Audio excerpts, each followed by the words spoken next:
Tonight, something impossible happens. Nobody falls asleep. Not in New York, not in Tokyo, not in London, not anywhere. At first, nobody panics. People simply wait. An hour passes, then 2, then 6.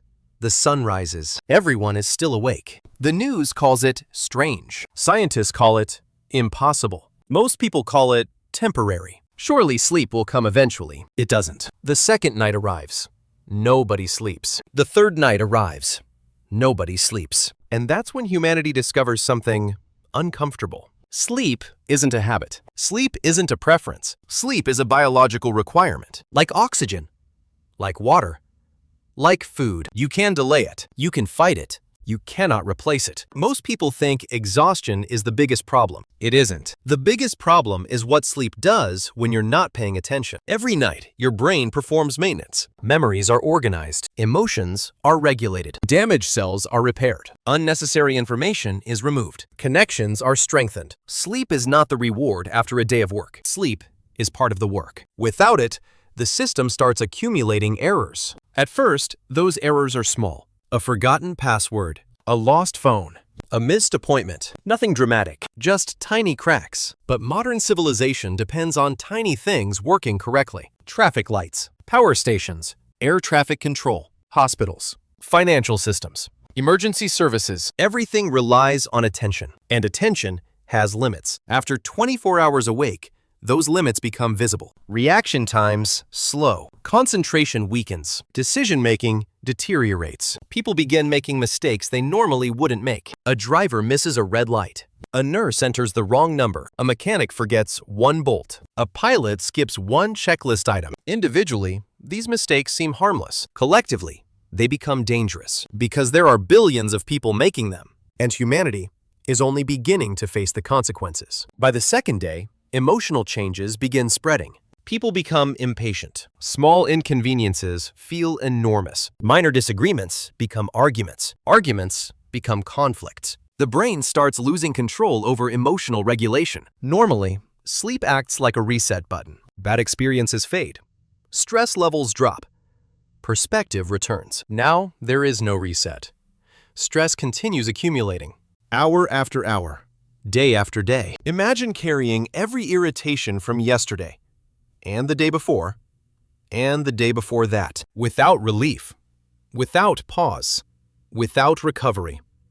The result is predictable. The world becomes angrier.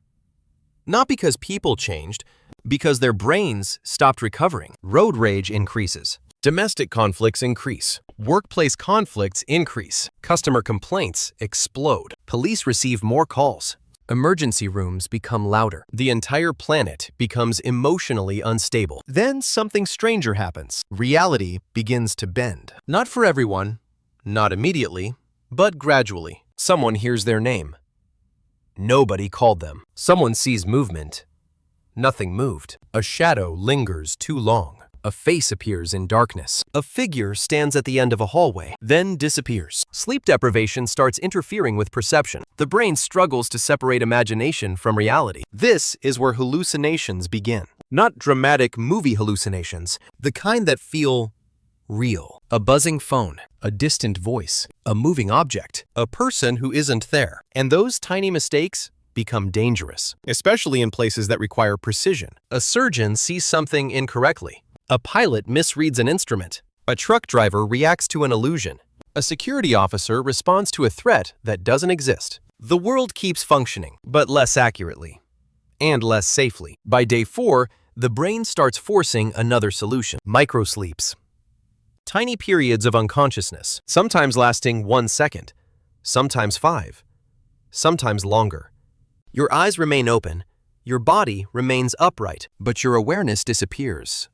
Briefly, completely. Then it returns. Most people never realize it happened. Their memory simply skips over the gap. Imagine driving at highway speed, then disappearing for 4 seconds. Imagine performing surgery, then disappearing for 4 seconds. Imagine landing an airplane, then disappearing for 4 seconds. Now imagine millions of people experiencing that every day. Civilization begins slowing down, not because machines fail, because humans do. Airlines cancel flights. Hospitals postpone procedures. Factories reduce production. Schools close temporarily. Governments issue emergency warnings. Nobody has experienced anything like this before because sleep is usually guaranteed. It has always been there. Every civilization, every empire, every culture, every human generation. Sleep was automatic. Now it isn't. And humanity is learning how much depended on it. By the end of the first week, memory becomes unreliable. People lose track of conversations. They repeat questions. They forget names. They forget instructions. They forget appointments made 10 minutes earlier. Learning becomes difficult. Retention becomes difficult. The brain can still receive information.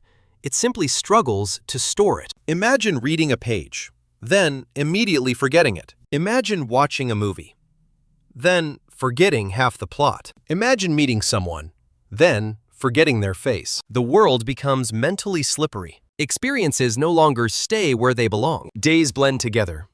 Hours blur together. Time itself feels strange. And something even more dangerous emerges. Poor decisions. Not ordinary mistakes.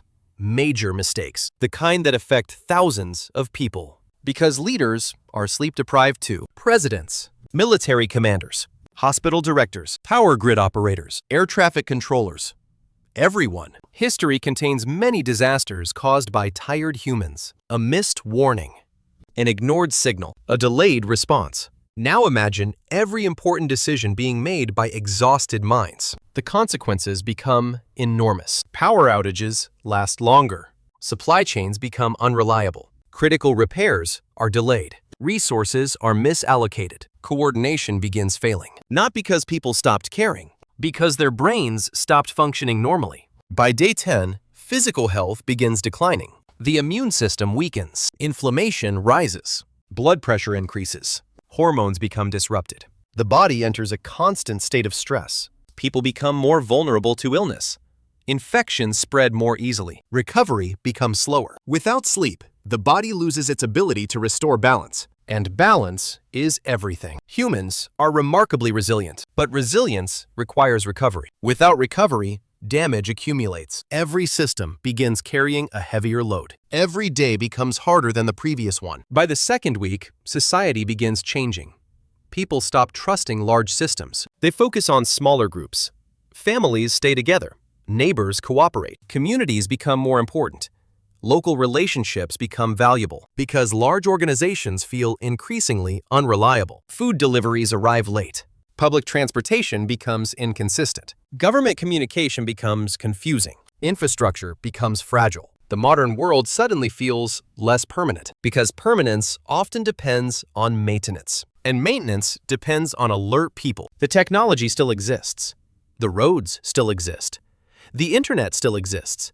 But the humans responsible for maintaining everything are exhausted, and exhaustion spreads through every layer of society. Then comes the psychological collapse. Not complete madness, something quieter. People stop feeling like themselves. Thoughts become slower. Motivation disappears. Conversations feel distant. Memories feel fragmented. Reality feels dreamlike. The brain evolved expecting sleep. Hundreds of thousands of years of evolution assumed it would happen. Now that expectation is broken. The nervous system doesn't know how to adapt because there was never a need to adapt. Sleep was always available.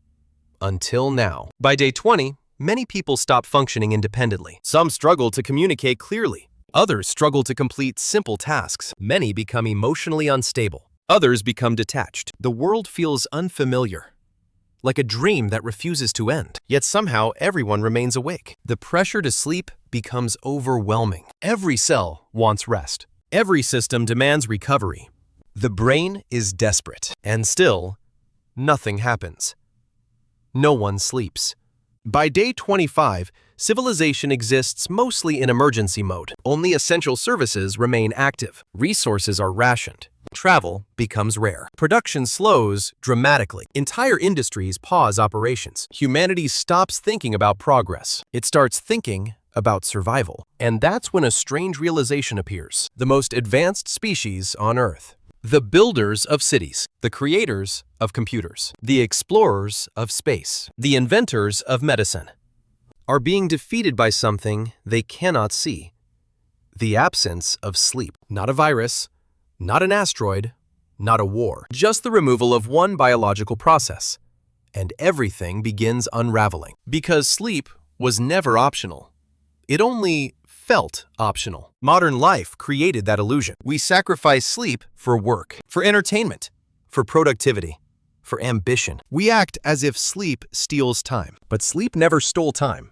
Sleep made time usable. Without it, attention collapses, memory collapses, judgment collapses, emotion collapses, identity begins collapsing. And then the 30th day arrives. 30 days.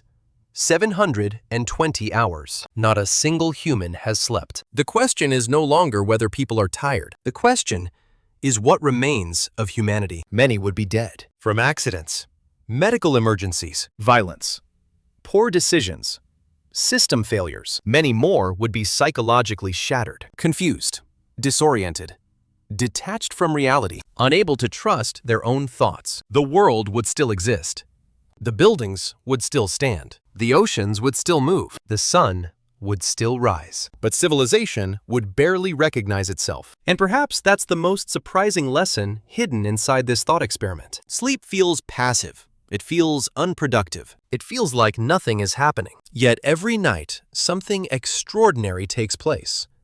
Your brain repairs itself. Your emotions stabilize. Your memories strengthen. Your body recovers. Your mind prepares for tomorrow. All while you do absolutely nothing. And perhaps that is the real power of sleep. Not that it makes you stronger, but that it quietly prevents you from falling apart. Because if nobody slept for 30 days, the world would not simply become exhausted. It would slowly lose the ability to think, the ability to reason, the ability to choose, and eventually, the ability to remain human.